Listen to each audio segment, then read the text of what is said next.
Tell me about Snow Angels and what attracted you to this project. Well, the script was really interesting, and I read the novel, which I thought was great also. And then I met with David Gordon Green, who I just think is incredibly talented and funny and interesting. And then when I found out Sam Rockwell was going to do it, I thought that would be great, and it was.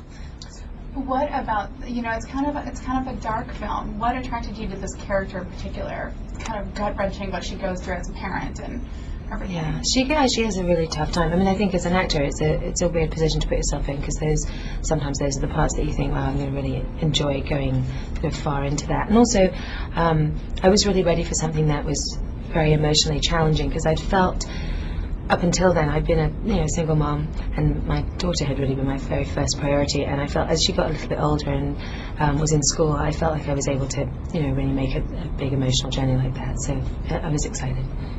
And did you feel like, as a parent, you were able to kind of touch into that role a little bit more? I think so. I think she was probably 6 or 7 when I did the movie, and I felt I'd been in quite hardcore training for some time as a mother, and hadn't really played a mother before. And I definitely responded to her situation with, the struggles of being a single parent and all the things she was going through. I could totally relate.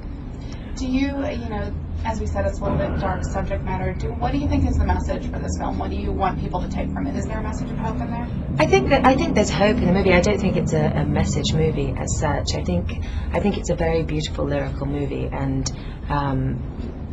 there's all sorts of things that happen, but there's a kind of weird acceptance of a kind of balancing of the scales that happens at the end of the movie. That I think is, it's sad, but it's beautiful. Did you guys kind of keep it light on the set? Yeah, we did. I mean, it was really nice people. I think that's one of the things that David's so good at, is picking people who will really get along and have a great time, even though the subject matter is quite difficult. And he creates such a lovely atmosphere. So yeah, Michael and Sam and Nikki and I and Amy Sedaris all had a really wonderful time.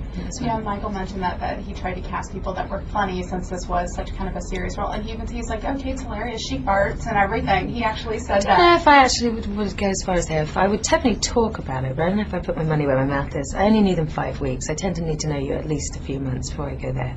A little bit longer. Yeah. Now, this was more of an indie, kind of a low-budget film. You've done big, huge budget films as well. Which do you prefer?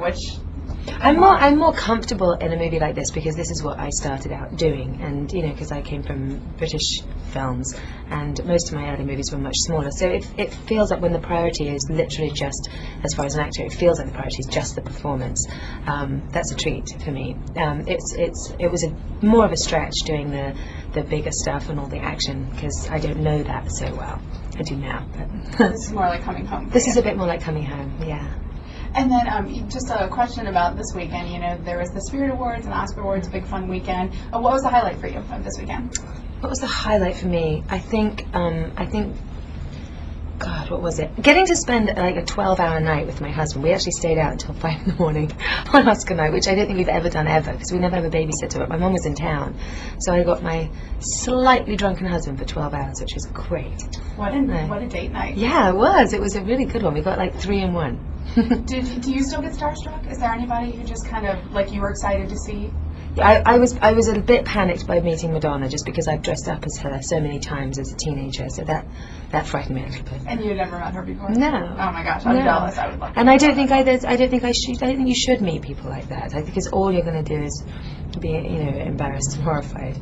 I horrified myself. Hers was one of the parties you went to? Yeah, and she's so pretty. I mean, I got kind of speechless and tongue-tied like a little boy. As far as the Oscars and stuff, a highlight for you in the show, who you were excited to see win, or? We were all rooting for Marion Cotillard, so we were everybody at our table jumped up when she won. I was excited about that. On Access, we do a thing sometimes called like Passed On or Lost Out. Was there ever a part that you took and then couldn't do and you were really bummed out, or one that you passed on and then later saw the film and were like, oh no, I should have done that? Or no, I've never passed on anything that turned out really good. Usually I pass on things that nobody should be doing. But I remember reading the script for Eternal Sunshine of the Spotless Mind and thought, wow, that's such a wonderful part. But I have to say, I thought Kate Winslet deserved the Academy Award for that. I thought she did the most beautiful job. So I think the right person got it. Was there ever one that so you kind of tried out for that one and it didn't work out, or was it? I think I met with him very early, but I think they always wanted to go with her. They said I was too thin. I was like, oh. Okay. I know.